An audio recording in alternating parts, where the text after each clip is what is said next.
Good evening, Vancouver, and welcome back to Canucks After Dark on one of the most eventful days in the Canucks world in quite a while. We've got a ton to talk about. Rick Tocchet, the big Jim Rutherford availability from this morning, and as always, to help me break it down, I have Canuck Clay. How are you doing today, Clay? Parker, I'm great, thank you. Remember those days in the summer or sometimes even on non-game nights at the start of the season where we were worried that we didn't have enough to fill up a show? We could probably build 4 to 6 shows out of tonight's topics, I think. Yeah, I have not had this many tabs open on my computer before a show. There's got to be 30 tweets I have open, and we only have about 60 minutes, so it's going to be pretty quick fire going through everything. We also have 4 Canucks games to talk about that we don't need to spend too much time on. 3 games to preview. Wow. It is going to be a jam-packed show today. And before we do all that, I know on the weekend we'll do a very quick recap. I was in Seattle. I know you were watching Seattle. I'm sure. What did you think of the Seahawks playoff game? The first half was good. First half was great, and then they started losing, and I turned it off. Yeah, saved myself the pain. It was actually on in the monitors in between all the bowling scores. Gail and I were down there to watch Jacob bowl. He did pretty good. But yeah, so we couldn't avoid it. And we were in Seattle of all places. So anytime like Metcalf scores or whatever, everyone goes crazy and bowlers are trying to get it's pretty funny actually. That's great. And a quick shout out, Coach Rob. Thank you for the 5 gifted memberships. Much appreciated. Oh, that's awesome. Excellent. All right. Now, we always go over the 4 games or the games from the past week at the beginning. Yeah. There's so much to get through, so we're going to get through them fast as people slowly trickle in here. Sure. So let's go all the way back to Tuesday, January 10th. And if I may, why don't I make a suggestion? Why don't you take Pittsburgh, I'll take Tampa, you take Florida, I'll take Carolina, and then it'll go super fast that way. How's that? We'll figure it out. We'll go really fast on Florida because I didn't watch that game. All right. Tuesday, January 10th. Canucks, Penguins. And this was a game where the Canucks got up to a 3-goal lead just 7 minutes in. And I said it. I was the negative Nancy at home. And I said, they'll find a way. They'll find a way to lose this one. And before you know it, by the end of the first period, it was 3-3. And then, 2 second period goals. Canucks almost battled back. You get Travis Dermott getting his first of the year in the third period. But really, Canucks just got absolutely dominated after they scored 3 goals and then quit. They had 8 good minutes and they quit. They had 24 shots while the Penguins had 36. It was just an absolute disaster of a game. Yeah, and you were on Game Over for that one with Sam there. I was. You did well. You did well. I was worried about my spot for a sec. Yeah, both on this show and that show. And then after that, 2 days later, we're going to go quick on this one, on the Pittsburgh one, going into Tampa Bay. It was funny. Sam and I were talking at the end after Game Over. I was like, "Oh no, you gave Clay the Lightning." That's and I actually bad for him. Yeah, I had a decent game. Lightning's my 3rd favorite team behind Vancouver and Winnipeg. You look at the stats, and the Canucks they out hit them by 11. They out blocked them, and I would say I agree that they. Wait a sec, but before we get going, I think we should recognize a massive donation that just came in. So we're not going to rush this. Thank you, Daniel. Wow. Daniel's saying happy Monday and just throwing $100 in here. Thank you, much appreciated. Happy Monday to you too. Yes, thank you, Daniel. We appreciate that. Yeah, it's huge. Thank you very much. Not the most fun time for it, as we're talking about a 5-4 loss, but thank you very much. We appreciate it very much. So yeah, Canucks. This one, whereas the Pittsburgh one, they built up a lead, then basically got smoked. This one was more back and forth. They score. Tampa scores 2, Miller scores 1, and then it was 4-2 going in the third, and you're like, oh man, maybe that's it. And then they go 5-2 with Stamkos on the power play. And that was the one where Stamkos got goal number 499. So basically for the last 50 minutes, Tampa they gave up wide open scoring attempts to try and get Stamkos goal number 500. And in doing so, Quinn Hughes scores with 6 minutes left. PD scores with 2 minutes left. And then you're thinking, wow, at least, sure, they didn't tie it up. They lose 5-4. But I think the effort in this Tampa game was a lot better maybe than the effort in the Pittsburgh game. So fans they knew it was going to be a tough one, but they weren't overly upset after this one. And you forgot that Connor Garland got punched real good in the face by Mikhail Sergachev. Oh my gosh, you're right. This was the game. Thanks. I know we're trying to go fast, but there was 4 storylines. Yeah, Connor Garland gets punched in the head by Sergachev, doesn't get a penalty, but does get a $5,000 fine. Tanner Pearson's diagnosis we'll talk about later, came out. Oyel was scratched. I almost forgot about that. And then Travis Dermott left this game with injury. So I remember 4 big storylines from that game alone. Yeah, and spoiler alert, Steven Stamkos still has 499 goals. Oh, no. And guess who the Canucks play on Wednesday? Yeah. So it's just setting up, of course, because of course it is. Yeah. Is that all you wanted to say about the Tampa game? We're good. Why don't you do the other Florida game? That's Florida. I literally didn't watch this game. Why are you making me? Did you watch this game? No, I was in Seattle. Oh, all right. Well then, yeah. Stanika scored. Myers scored. Horvat got his 30th. That was supposed to be Pettersson's goal on the power play, but that's right. Pettersson somehow still does not have a power play goal this year, which makes no sense. I mean, 52 points in 41 games. He's on a 100-point pace. Doesn't have a power play goal all season. Yeah, absurd. Horvat probably has. Horvat has 11. He took all of them. So, yeah, it's pretty ridiculous. But Canucks, 38 shots in this one. I think Bobrovsky had a good night. But yeah, I don't think either of us watched this game, so not much for us to break down. I will say, yes, we did have 38 shots, but I'm not sure you saw the highlights. Bobrovsky's actually the 3 goals that got past him were all from distance. 2 of them he didn't move actually. So people were joking like, is he actually blind? Because the goals just came from way back the point, and he literally didn't move. That's wild. Yeah, and then we'll go to Carolina. If you want to take this one. I can do this one pretty quick. This was yesterday, and this was another game where, oh man, Carolina scores early on a Stanika giveaway, then on a Miller giveaway. So now it's 2-0. Then the second period, Ethan Bear scores on another thing that we got to mention too is Ethan Bear scores on a day basically within minutes of finding out that Canucks fan favorite and legend Gino Odjick passes away. So a nice connection there, as Odjick has been known as one of Bear's mentors. So Bear scores. Not only is that a good story, against the team that he used to play with. And Daniel Howman, another $50 donation. I know I keep getting interrupted, but it's a good interruption. Thank you very much for single-handedly funding. No, that's awesome. We appreciate it is a happy Monday indeed. So thank you, Daniel. Thank you for the support. Yeah. Not the prettiest hockey nowadays, but I guess we're used to it. Yeah. We will get into that. Explains a lot. Thank you very much. Thank you, Daniels. JT Miller ties it up 2-2. And then it looks like the Canucks, it's going to be all for naught as Aho scores on a beautiful, he was going so fast. I can't believe how fast he was skating. I think Delia was still backing up into his net right now.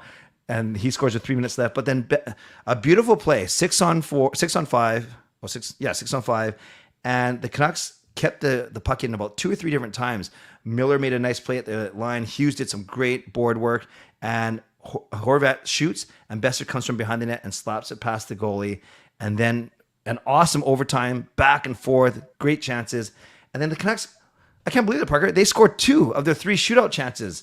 Kuzmenko and Petey with the Forsberg, and the Canucks actually come home winning a game. Yeah, and JT Miller not scoring in the shootout, which is pretty rare. He did his classic coming in slow down the left side, which works really well. That doesn't work, but Pettersson doing the Forsberg like he does apparently once every 2 years now. He got one in 2019, 2021, now one in 2023. He's got pretty sweet hands. So not the best for the tank, right? But you're not going to lose them all. You can't lose every game. But losing 4 in a row and then winning in a shootout, and then you look at their games coming up, Tampa, Colorado, and Edmonton this week. All at home, which they have not been good at home. Very real possibility that the Canucks still have the same amount of wins when we reconvene in a week. That's true. It's just ironic, regardless of what you want them to do, how many games you want them to win. It's ironic that the one game they do win is indeed against the second best team in the entire NHL. And by the way, Parker, at the game, another free the skate appearance, sighting in the crowd. This one looked a little bit more forced, if that's a good way to put it, because you literally saw her get ready and almost wait for a cue to hold up the sign, and then she gets escorted out for a little skit with the Carolina Hurricanes mascot. So not sure what's happening there. Yeah, I know. I think Trent on Twitter has been really Yes. pushing this, Detective and Trent. he's had it since day one. Yep. That this thought that the Canucks are doing some deep, marketing ploy on releasing the skate jersey, and just crazy conspiracy level stuff that seems like it's right, which is, he kind of like snuck in and got the upper hand on the marketing team. I mean, well played on that part. Who knows when they're actually going to make that move if they do. Yep. But we have the leak earlier this week, which is like your shirt but missing the white part on it now. It is. Yes. Which I think is fine. It's the Fanatics version, so it's going to be bad anyways. They make terrible jerseys. But yeah, it does seem forced. It's yes, but and not a but, because both can be true. Force, but and it has people chatting about it like we just did for a couple minutes. It has definitely people on Twitter talking about it. So when if they eventually do this, and it's been rumored for a long time now that the third jersey is going to be back to the flying skate with some modifications, I will reserve judgment until I see it. But it's got people talking, and if that's the point of marketing, then good job then.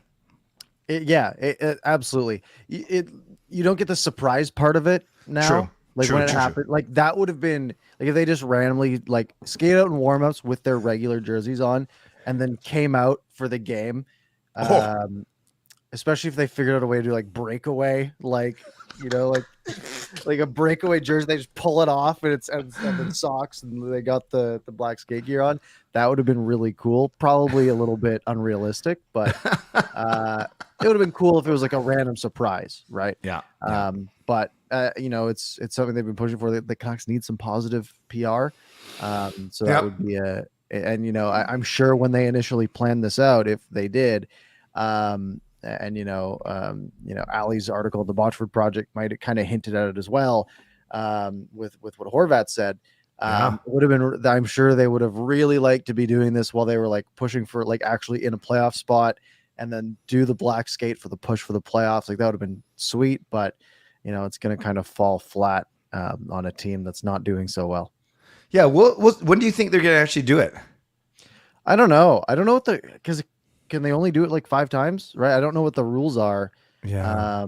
And I thought you have to like pre-approve it way in advance, but I don't know. Okay. I imagine it would be kind of soon because it seems to be like buzzing now. Yeah. You don't know how long they can. That's a really good point. How long can they actually draw it out? This Saturday, right? Like a hockey night in Canada or something like that would probably be the best time to do it. Yeah. And unless they're in, just looking at their next few Saturdays, there's no marquee games until like Boston on February 25th at home, but even that's a 4:00 start. So maybe Toronto on March 4th, also a 4:00 start. Yeah. I don't know. It feels like it's got to be soon if they're making this push for it.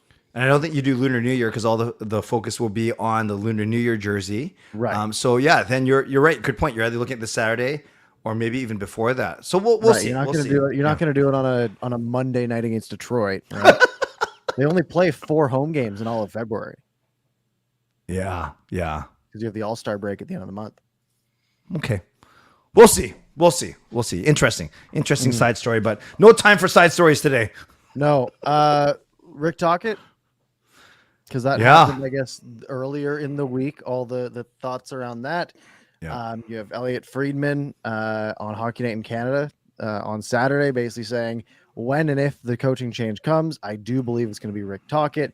You had Kevin Weeks tweeting earlier today about Rick Tocchet in the Pacific Northwest and all of these. It's too much smoke to not be fire at this point. Yeah. So it seems like, they're waiting for, I guess maybe you have to like give notice for his TV job or something like that. I heard. And like when that's up, then they'll make the move. So a couple of things. One, we got to talk about what we think of Rick Tocchet and also what we think about Boudreau basically being in this situation of just being like left out to dry, knowing that he's being replaced in the next couple of weeks. Yeah, it's really sad. I think it's sad actually. I remember back in a game in late November, early December when I was at the game, and there was rumors already that Tocchet was going to be the replacement right then and there that he was in town. It turns out he was in town, but for someone's hockey tournament or something. So already the rumors started way back then. And then, yeah, how long does it take for him to get out of his TNT contract? All these things. I don't know much about Tocchet as a coach. I know he's got a relationship with Rutherford. What I do know is I hate seeing Boudreau in his post-game media conferences, Scrum, saying stuff like, well, until they tell me not, I'm going to keep showing up to work until they tell me not to. How is that positive or redeeming in any way? I feel so bad, man. I feel so bad. Yeah, and we got a quote from Horvat yesterday after last night's game saying, quote, obviously everyone hears it. It can't be easy. I'm sure it's not easy on him hearing that kind of stuff. We continue to battle for him. He's a really good person, a good coach. Everyone wants to play for him. So, like, you know, is this team going to feel inspired with a new coach at the helm? I mean, we did this last year, right? Yeah. Like especially like mid-season change, like not sticking it out till the end of the year. Like, are they going to rally behind Rick Tocchet? Is Rick Tocchet going to be like an immediate scapegoat in the dressing room? Like, who knows? All right. Like, are they going to, you know, who knows how that relationship will end up being? But yeah, it feels weird to just sort of have Boudreau hanging by a thread when, like, you could name Yo an interim, right? Like, he has NHL experience. It's not like you're winning. It's not like you're pushing to win hockey games at this point, right? Like, let the man be. Yeah. But yeah, it's unfortunate. And it's Parker. What am I missing here? His coaching record is not good. He had 2 seasons in Tampa, 4 in Arizona. I'm seeing 178, 260. So he's 22 games under 500. And he's made the playoffs once. His team's made the playoffs once in 6 years, and they lost in the first round. So what am I missing? Is it because 4 years were Arizona? I don't know. Yeah. I don't know. So let's start with, if you go to his coaching section on HockeyDB, for example, it's nothing good. He has been a head coach 6 seasons in the NHL total. His first season, so he was an assistant for Colorado in 2 of their pretty good years, 02, 03, 03, 04. Right? Two very good seasons. And then he was the assistant in Phoenix 05, 06, then for the Lightning 08, 09, then took the head coaching job for the latter half of the season for Tampa Bay in 2008, 2009. 66 games, they won 19 of them. But he was a midseason replacement. Like, the Lightning weren't good at this time, right? And then he goes the second season, 2009, 2010, and they go 34 and 36. So they do improve, right? Like, they did improve under Tocchet. You know, they went from it's so hard to see what their record was, but it was better. It was slightly better. And then he was let go. He didn't come back for 2010, 2011. Assistant 3 years in Pittsburgh under Jim Rutherford, 2014, 2017, for 3 seasons there. And then he got poached by the Coyotes to be their head coach. And in 4 seasons with Arizona, they were mediocre. 29, 41, and 12 in their first year. Like, they won 29 out of 82 games. That's bad. They got better the second year, though. I mean, you look at their roster, right? And it's like, okay, well, that was the year that Ekman Larson had 42 points, and Clayton Keller put up 65 as a rookie, right? Yes. Like, they didn't have any good players, you know. And then their next year they improved, 39 wins in 82 games. They were over 500, 524. The year after that, they make the playoffs in the bubble, going 33 and 29 and 8 in 70 games. So again, just over 500. And then 2020, 2021, they in the 56 game shortened season, they go 24, 26 and 6 and miss out on the playoffs in that season as well. You look at the lineups though, and we're talking about Phil Kessel being the star of this team, right? And names like Derek Brassard and, you know, Lawson Krause having to have significant roles on these teams. So is it a Rick Tocchet issue that these teams were bad? Or, I mean, he's only ever been a head coach for bad teams. The problem is, if he's the head coach of this team, he's once again the head coach of a pretty bad team, right? He hasn't dragged a bad team into the playoffs, right? You could say 2019, 2020 Arizona, but I mean, that was the expanded playoffs, right? Sure. So It's not like a glowing coaching record like we sort of saw from Boudreau when he got hired. It's like, well, he's a fantastic regular season coach, right? Maybe not in the playoffs, but he's a great regular season coach. We're not even really getting that here. Yeah, no, good breakdown. And I like what you said before he took his second head coaching stint in Arizona. He was assistant in 3 years. And like you said, that's when Rutherford was the GM. And they won 2 cups in there. So there's the familiarity we're wondering about or looking at. Chris makes a really good point. He says, I don't believe he's going to want to coach another team that's struggling immensely. So he was there when Arizona was basically bottoming out. Maybe he's a masochist. He likes this. Like he likes harming himself, and then he wants to come to another tough situation. I don't know. I don't know enough about it. Then I was reading up on the gambling incident. He was reinstated back in 2008. So there's whatever that was 15 years ago. I just don't know, Parker, if he's the best candidate right now, if he's the most available candidate right now, or simply Rutherford does trust him because he admires him from his work almost a decade ago with him. I don't know. Yeah, you got to wonder if it's that, or if maybe Tochet's looking here because Vancouver's one of the only teams looking for him at this point, right? True. The best teams in the NHL usually aren't looking for new coaches. That is kind of how it goes. And maybe he's not getting. He's got a TNT job. He might. The Canucks might have been the only people calling. Are there better options out there?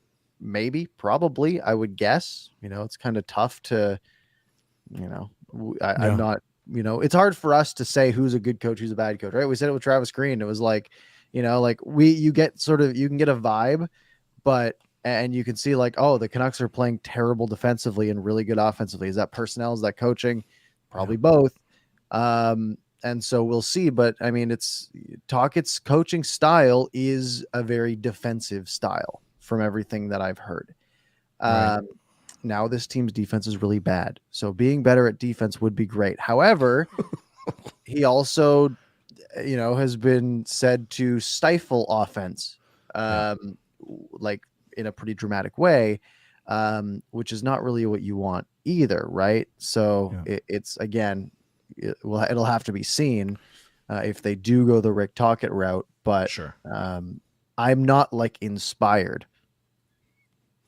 I was just looking at his playing stats, and like many old guys, he played before you were even born, partner. But this guy, listen to his penalty minutes: 181, 284, 288, 299, 183. So 252, 300 that one year. Yeah, so he was not only an enforcer, and I think we're going to pay tribute to another enforcer in a couple minutes, but he was good. Like his points, 39, 35, 40. Then he goes 64, 81, 96. And then his pinnacle was a 109-point season with Pittsburgh. They obviously had some very good offensive players with him. But this guy was not only tough, but he was actually a very skilled player as well. So, that obviously that doesn't translate automatically to coaching, but there is some pedigree here, I guess is what I'm trying to say. He was a good player. He's been a coach for 6 years, at least as a head coach.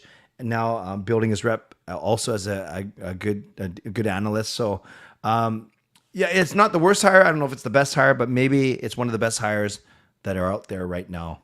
That 92-93 stat line is absurd. 48 goals, 61 assists for 109 points. 109 points, third on the team. Lemieux had 160 in only 60 games that year. Oh, man.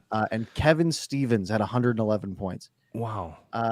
Rick Tocchet, 252 PIMs that year as well. So he spent 4 minutes of every game in the penalty box. Then no wonder he 109 points. Wow.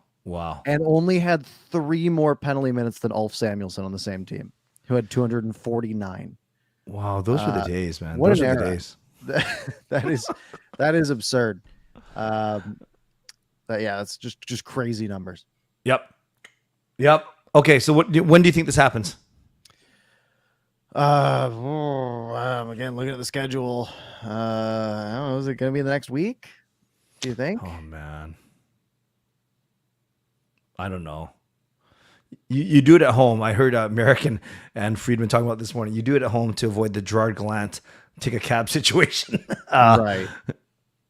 So that We're- would be I mean, they play every game at home the rest of the month except a Wednesday in Seattle, which is basically home. Yeah. So it could be any time over the next 2 weeks. And they're on the road for most of February. And you're not going to do it during All-Star weekend at the end of the month. So yeah, you would think in the next 11 days is sort of the time frame. Do you do it before All-Star week just to, well, it's going to make headlines no matter what. It'll be the first coach fired in the NHL this season. But does You that want kind to of do it well. I think you'd want to do it this week then, right? Because you don't want to do it right before All-Star weekend and have that be like one of their segments during the All-Star game, right? That's true. That's true. I don't know. There's no winning. Yeah. Kai says All-Star break, I think. Friedman just said on his written pod, 32 thoughts, that he doesn't expect it this week. Would you Fair enough. make sense? Yeah. Before we get to Rutherford's presser, given that we just talked about penalty minutes and stuff, a few minutes on Gino. Is that cool? Absolutely. Yeah, Canucks legend Gino Odjick passed away on the weekend, 52 years old. He was drafted by the Canucks way back in 1990, played 8 seasons with the Canucks before moving on to a couple other teams. And it's a very, very sad day. In 2015, he was diagnosed with a life-threatening heart condition, and he was only given a few months to live. And he almost started to do his farewell tour back in 2014-15.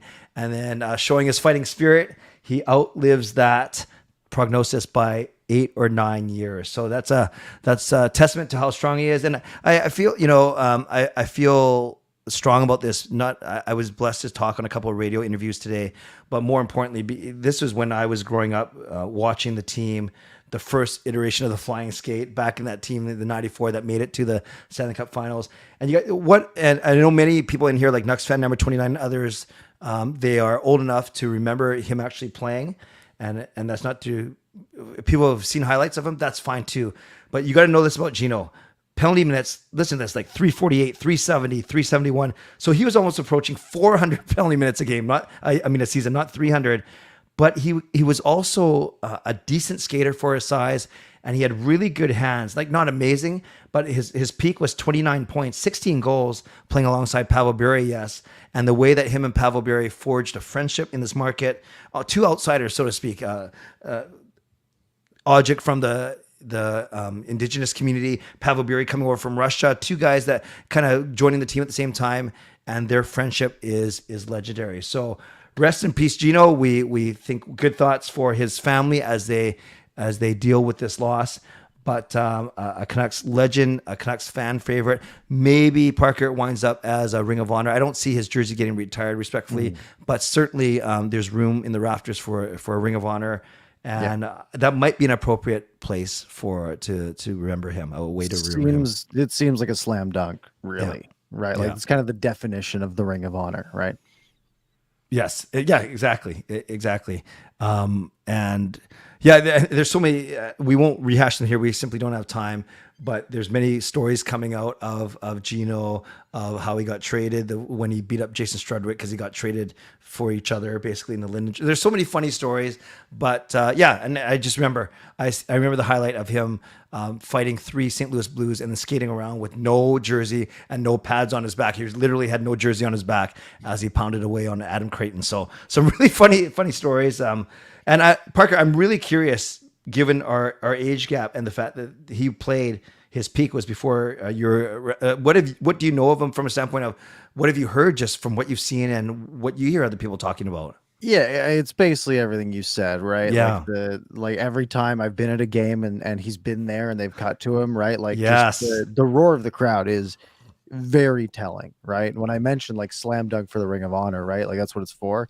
Yep. That's why, right? Yes. You could put anyone on the Jumbotron at any game. If you put, you're talking about a guy, if you're putting a guy who had, 140 points as a Canuck, for example, that you're putting on the big screen, no one is getting that reaction other than Gino was, right? So yeah, it seems like such an obvious Ring of Honor candidate. And basically all I've heard is good things. Yes. Well said. And that's a really good point about the reaction from the fans when he is shown really beloved. very involved in the community even after he retired. So big loss. And as many, we won't highlight all of them, but as many of you have articulated in the chat, indeed, rest in peace to Gino Odjick. All right. Hard turn, but I think we should start talking about today and for the second half of the show. There's a few things that Rutherford brought up. I actually thought, Parker, that they might delay it for one day given Gino's passing, and I don't think it was disrespectful that they still did it, because he started off his presser by acknowledging Gino's passing and wishing well wishes to the family. So I think it was good, because there were certainly a lot of things that he talked about had to address today. Mm-hmm. Yeah, and I saw J-Pat saying, like, maybe the doctors are only in town or like available today or whatever, right? Like all good these point. Who knows, right? The show's got to go on, so to speak, in the sports world, right? There's all, especially when it's going to be like an hour long of a press conference. Like, this thing started at 10:01, and there's tweets coming out. Like, my last tweet that I have here is from 10:43. So we've got a lot of ground to cover. We got 30 minutes to cover 43 minutes of content. So it starts 10:01 a.m. Where they talk about Tanner Pearson for the first bunch of minutes. Which was such a weird thing, because it seemed like such like a non-issue until, it's like, his hand's still not doing well, he needs another surgery. And then Quinn Hughes makes that off the cuff comment like, it was handled poorly. Now, if that was a pun, excellent. No notes. Seems like it wasn't, though. But they basically said, he felt immediately had to be looked into. The doctor, William Reagan, says, in the course of doing this review, I've provided a timeline, blah, blah, blah, blah, blah. It's a report. Top priority is Pearson's safety and full recovery. Basically just speaking generally, saying like, it's medical stuff, surgery. Did you get anything from the Tanner Pearson segment? The biggest thing I got from there was that it sounds harsh. I don't mean it, but they were a bit covering their butt. They went through all the procedures, the timeline, to show that and it was actually good. I listened to it. The two doctors were actually quite well spoken, as you'd expect them to be, because they're pretty smart guys. Well, smarter than me at least.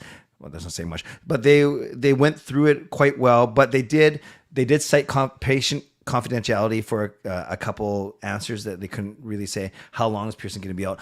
What was the actual issue? How come it didn't heal it properly? So they used that answer. But overall, I think just to get not ahead of the story, but at least catch up on the story, so you don't have a passionate 22-year-old defenseman talking about something that he may or may not know everything about. So I was actually okay with it.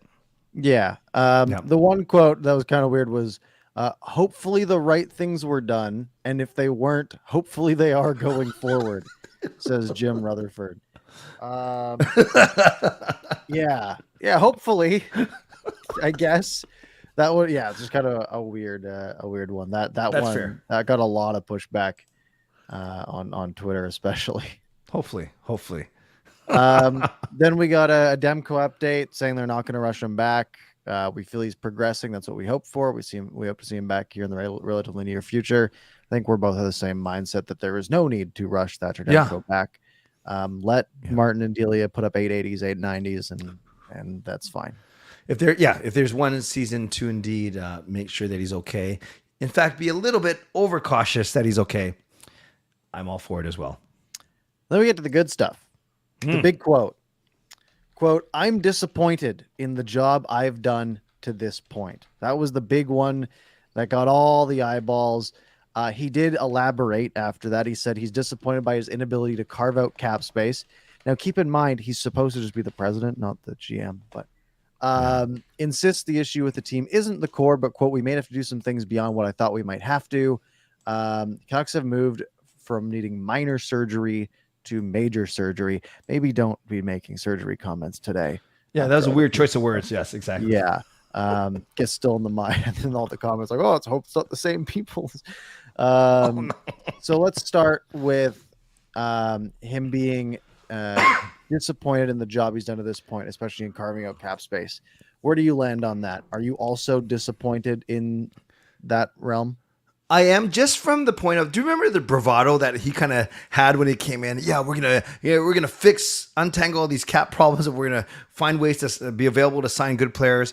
So I think he quickly realized, Parker, how much of a mess that he was inheriting, and I'm not going to fully absolve him because the JT Miller mess hasn't even started yet. And he signed that contract. They signed the Garland contract. They signed the Brock Besser, the Mikheyev, and I'm not complaining about all of them, but I'm saying that he's helped contribute to the cap mess as well. Of course, a lot of things he inherited that weren't his fault. OEL's contract, Myers, so on and so forth. So, but it is indeed the biggest source of his disappointment in himself.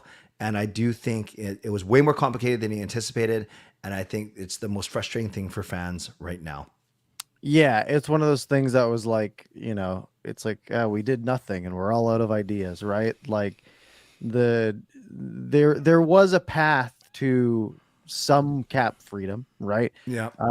Not a lot. That Ulrich Larson trade continues to be just the absolute like an absolute disaster, right? On all fronts with that contract, and that was not his doing. But cap situation gets worse next year, and that is their doing, right? With the JT Miller contract, and again, nothing to do with JT Miller even as a player, but that's $8 million that is now wrapped up. That probably is tough to get rid of, if not impossible. So. Yeah, I think Rutherford has done a great job on the minor moves, right? Like the Ethan Bear, Andre Kuzmenko, Yes. All of those type of like things that don't move the needle too much. But if you do that enough, you can build a really strong system and a good team. As long as you don't wipe it all away with a couple of bad things. And I mean, the team has not gotten better. They're in a worse spot than they were at the same time last year, if I'm not mistaken. Yeah. And there's, again, seemingly not much positive outlook. Like you cannot see the upward trajectory from here, because it's not like they have, $30 million of cap space going into next year that they can retool with. They have no cap space next year. They're just gonna have to fill out their roster, and they're not going to get any better. So that's that's where the fan base frustration comes from. Yes. And Tyson, thanks for the correction. Yes, it was indeed Jim Benning that re-signed Conor Garland right after we traded for him. Thank you. By the way, do you have the tweet coming up, or else I'll just talk about it, where Rutherford talks about the fact that Miller's contract won't be as punitive because the cap's going to go up to 90 to 95 million? Yeah, I have one more before that. Okay, sure. One more for that is we haven't had the opportunity to take those steps. We're stuck with contracts that we can't move until we move those out.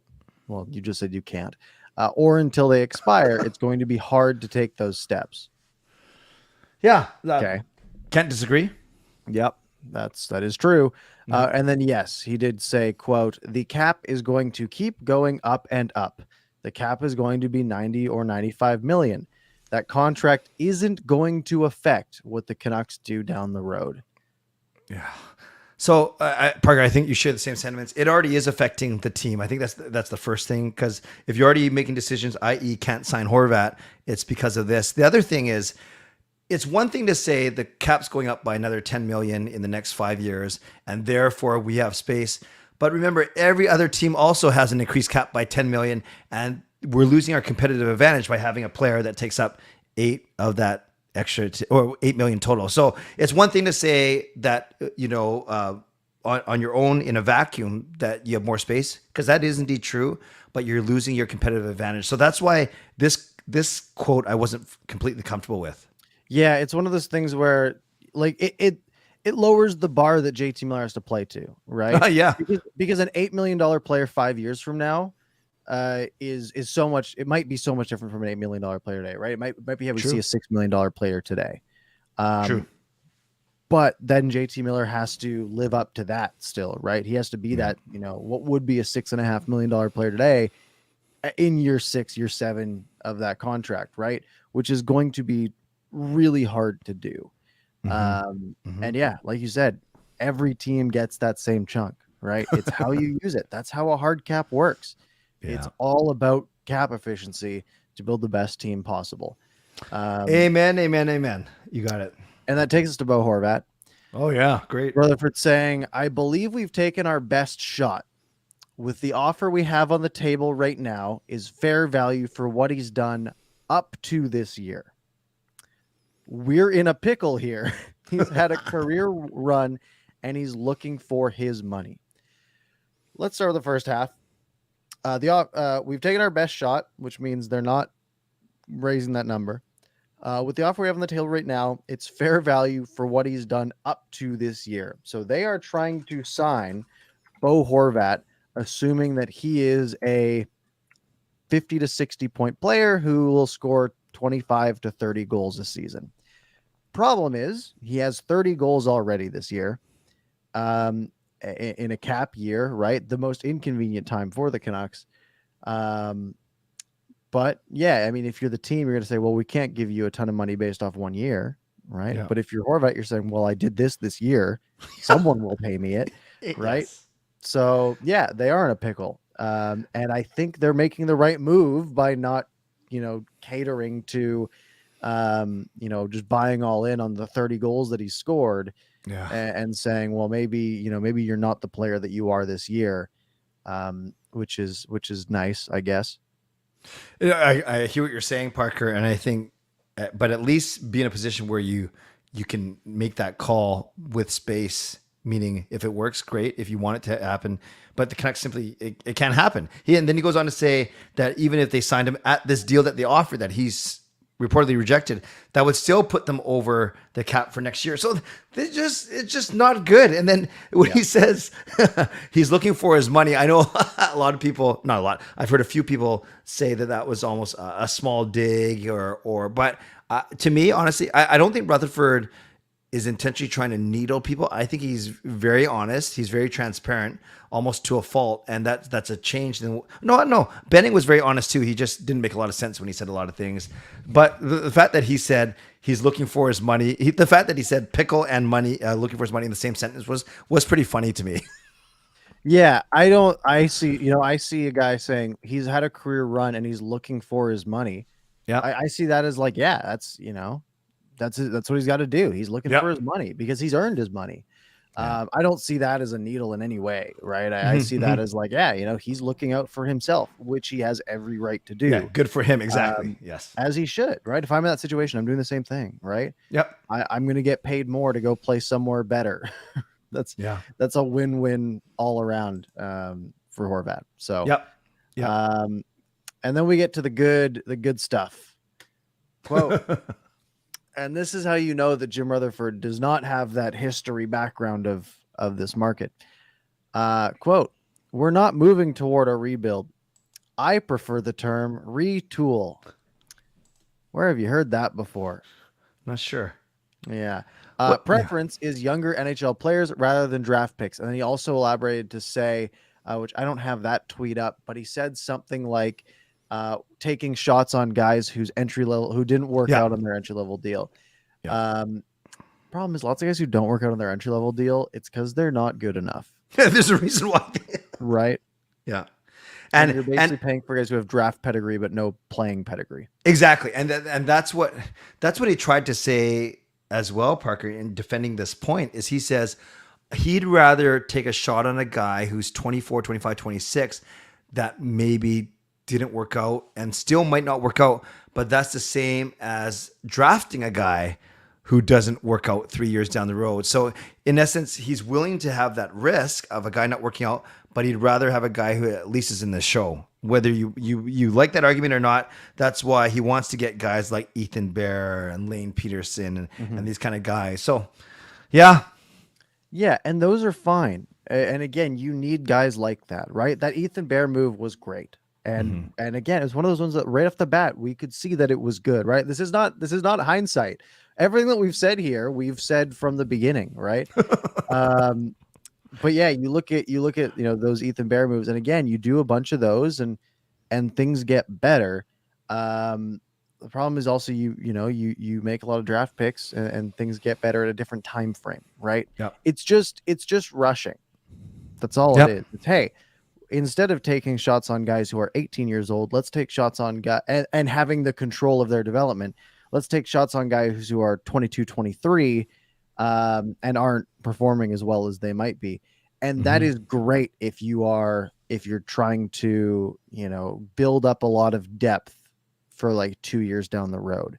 Yeah. But if you're trying to build a self-sustaining pipeline of players like that you can build a team that will be good for 15, 20 years, that's not how it works, right? Yeah. To build a system that will last for, you look at teams that have been good for that long, right?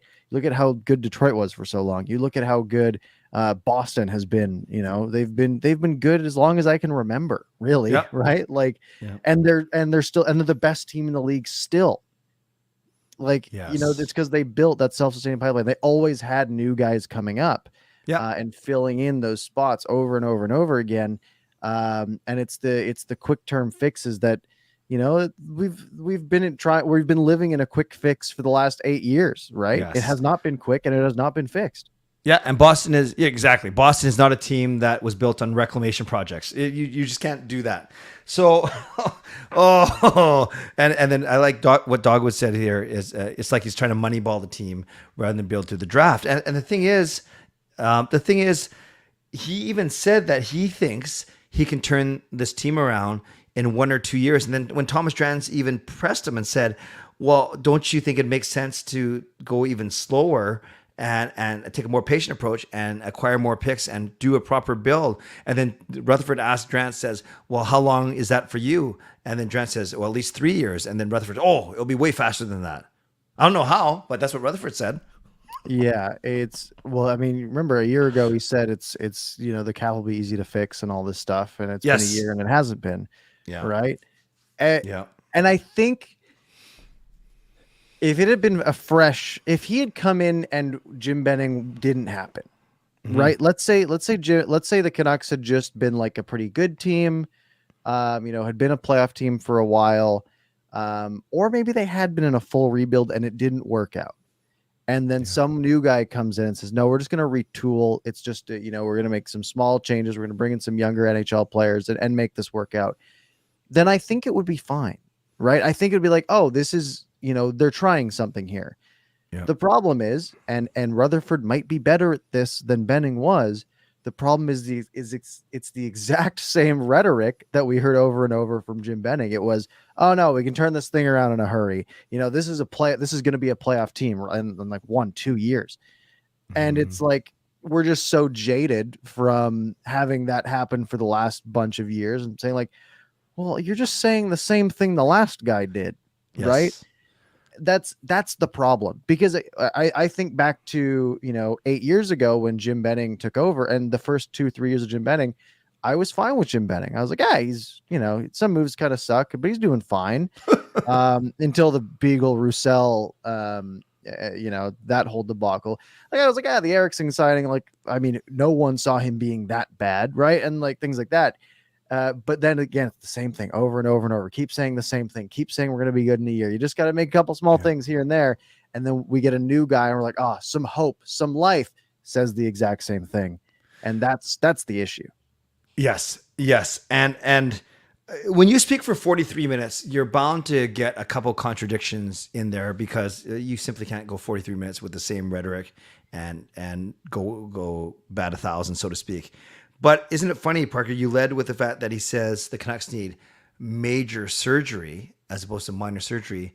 Yet at the same time, he's saying they can turn things in 1 or 2 years, turn things around. I know it's hyperbole, but major surgeries would seem to suggest that it's going to take a bit longer to dismantle and repair this team. Yeah. So, I don't know. It's weird. Now, do I hope he's right? Absolutely. Yeah. Right. I please prove me wrong. Right. That's all. And prove all of us wrong. Do it. Like, yeah, I dare you, Jim Rutherford. Turn the team around. Make it good, please. Yeah. But yeah, and then he also said at the end that the Canucks will look to buy out players this summer if they can't move money. I mean, Ekman Larsson's one of the candidates for something like that, especially if you're trying to turn it around 1-2 years. That Ekman Larsson contract in years 3, 4, 5 of what's remaining is going to hinder that dramatically. Tyler Myers only 1 year left at $6 million, right? That's you can survive that because they're not going to be a playoff team next year. But if you're thinking 24-25, right, 2 years from now, that you are right, that 7.25 on Ekman-Larsson is going to hurt a lot. So maybe you don't buy him out this year. Maybe you wait, because then it's only 6 years instead of 8. But if you were to buy out Ekman-Larsson right now or at the end of this season, you get a lot of savings in next year. Really, you save $8 million next year, and then you basically have no cap it on him next year, and then you save a bunch of money 2024-25, and then the rest is kind of a wash, right? Right. And then you have 4 extra years at $2.5 million almost. So again, if you're not going to be a contender next year, it's probably not ideal, but maybe next year. Yeah, it's actually not as punitive as I first anticipated. And the other thing about the buyouts, Parker, is it's funny. Rutherford said 2 times, he said, we're going to make some decisions that are going to be unpopular and that are going to be popular. So it's just kind of funny how he used that term, because is he suggesting that if they are able to buy out someone like OEL or Trade Myers or whatever, that it's, quote, popular? Because it's kind of throwing shade at your own players, but I get what he's saying is they're gonna make tough decisions and ones that fans will like and not like, I guess. But it's just the way he worded it was kind of funny. Yeah, and then he also had the quote of, "I thought we were tanking," Yes, which was kind of funny. yeah, and then he goes on to say that let's be honest, this is the one everyone wants, the number 1 pick this year for obvious reasons. Yeah, he's right. I do. I would love a little Connor Bedard in a Canucks uniform. That would be a sweet way to build a team, and a very lucky way to build the team. But who knows? Who knows? Gave a quick report on Kuzmenko that they've started to talk to him. They want to see him here. Also talked about Pullman, says they don't expect him to play this season and hoping to get clearer prognosis on his long-term outlook so they can make some decisions cap-wise. So I added up, and we've talked about almost a dozen different topics there, Parker. And we got 7 minutes to spare. Wow. Pretty good. Should we go to the people? Let's do it. What do you guys think? Folks, What stood out to you? Give us your thoughts. Maybe I'll throw a poll in the chat too. All right. I will stall while you type that up, although you type very quickly. So, yeah, Parker and I want to know, what stood out to you the most from what Jim Rutherford had to say today? Is it just the general tone of retool versus rebuild? Is it something specific he said about Horvat, Boudreau, tanking? There, I said the word. I can say it when other people talk about it. I don't believe in it, as you guys know, but I'm starting to a little bit. Don't clip that. So let us know in the chat what really stands out to you for sure. We got some hashtags. Parker, rebuild our Nucks, rebuild our Canucks. Very creative. Yeah. It's so the poll is up. Yeah.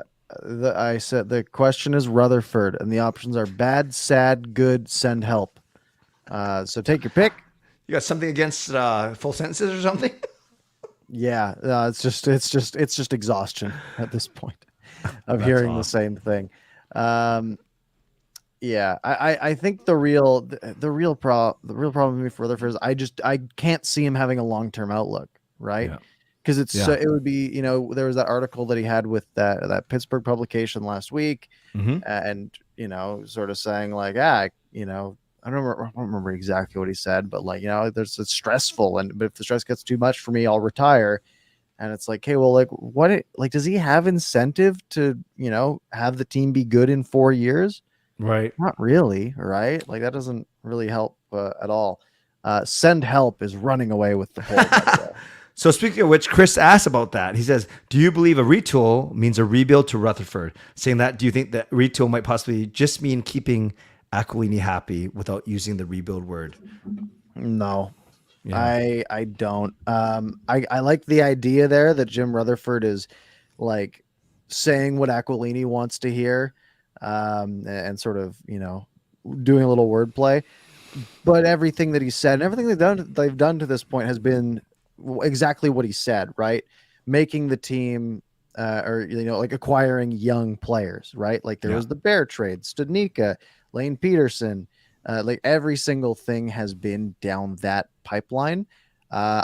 I don't think they've acquired a draft pick except maybe no, they traded the 5th. They traded the 2nd.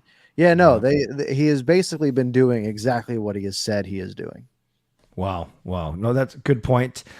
Jed, no, he did not bring up the Rachel Dory situation. Even if he did, he probably would stay mum on it. I don't think it makes any sense to talk about it right now. But he did not bring it up. Yeah. Peter's asking. Oh yeah, you first. Okay, I forget. I put it up there. Can we trade Parker for Aaron Rodgers and Clay to Tampa for Brady for the rights to Connor? Parker will fetch a lot. I'm very confused here.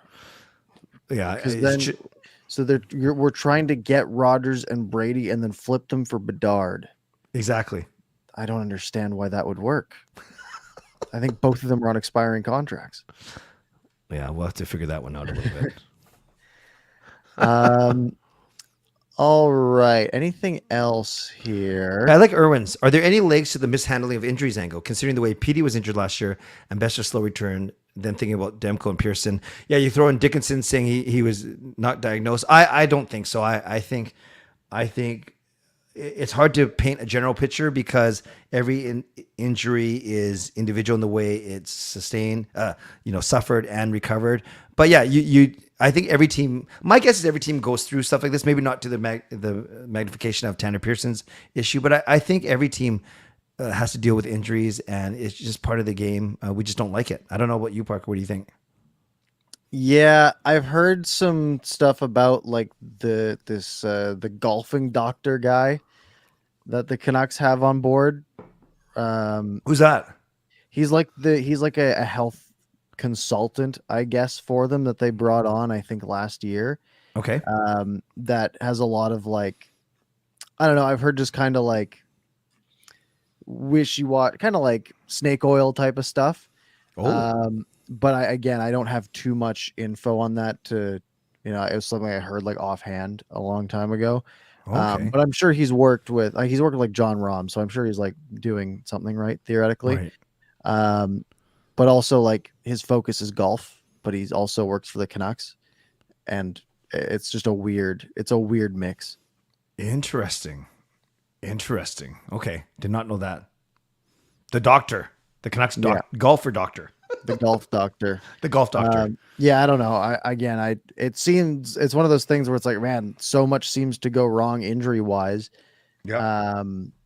That it's kind of like, well, it's not a good thing. Clearly something's wrong, but who knows? It could just be a bunch of, a string of issues. Gotcha. I hear you. Man. Fangirl asked, do you think video tribute or a moment of silence is more likely? You can do both. The video tribute might seem a little soon. I can see a moment of silence for sure. I think what they'll do, I think they'll do a moment of silence pregame. Yeah. And I bet like intermission or a commercial, they do a video and get the crowd really going. Because I think that was Gino's thing, right? Like he got the crowd pumped up, and I think that's what they would want. So I think that's the route that they'll go. Yeah, you can almost see it perfectly right after the land acknowledgement. Then they will do fittingly a tribute to Gino right before the national anthems. That seems to make sense to me as well. You'll have the chants going, and it'll be good. Yep, very good. All right, we have 40 seconds. 40 seconds. Rome asks, when other teams call the Canucks about trades, do they ask for Alvin or Rutherford? Genuinely, like I get that Alvin's not he doesn't speak English great, and but he's not the one they put in front of the media. Rutherford says he's disappointed in his work at fixing the cap, when theoretically that shouldn't be his job. Yeah. So like who is in charge? There's 3 people that it could be. Yep. Yeah. I think, and it's funny, even, I guess it'd be weird, right? If the AGM comes out like Granado or Castonguay ahead of Alvin. So, yeah, I don't know if it's the better communicator, the more, we don't know if it's Rutherford saying, don't worry, Patrick, I got this kind of thing. I like this kind of thing. I don't know. But I do think in listening to Alvin on interviews, he's fine to listen to, but he's certainly not as transparent. He's way more coy than Rutherford is for sure. Yeah, absolutely. All right, we've hit 11. We made it through. We had a lot of stuff to go over. Wow. Folks, if you enjoyed, hit like, hit subscribe, do all that good stuff. If you missed any part, feel free to rewind back to the beginning. You can find it on your favorite podcast platform shortly. Clay, any parting words on this fine Monday evening? Wow. Big one today. Big show. Thank you in terms of numbers. Daniel Hammond, thank you for the donations. We appreciate you. Overall, this there's never a dull moment with this team. It's great for us, Parker, as content creators. And yeah, it's got the whole league talking about us for better, for worse. So let's see what happens. We didn't even preview the games, Parker. We don't have to preview. Just give me a record real quick. Give me a record. 0-3.